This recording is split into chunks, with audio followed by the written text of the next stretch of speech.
Enak ya Bu, buang sampah nggak pakai bayar bulanan gitu ya Bu, tinggal buang aja. Jadi nyusahin orang ya Bu.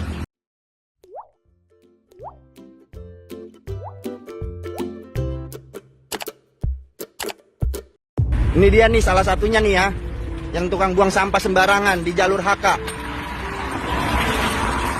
Padahal kemarin dia sendiri udah ngeliat sendiri teman-teman itu lagi bersihin di jalur HK.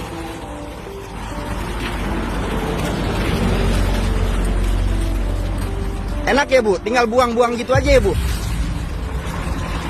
Teman-teman saya diviralin di media, sekarang saya gantian yang viralin Ibu.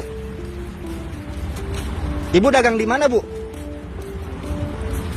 Hah?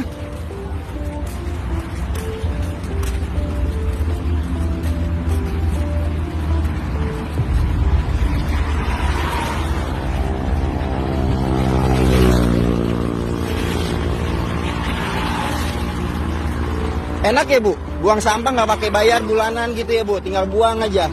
Jadi nyusahin orang ya Bu. Ibu buang di mana tadi? Bukannya ini?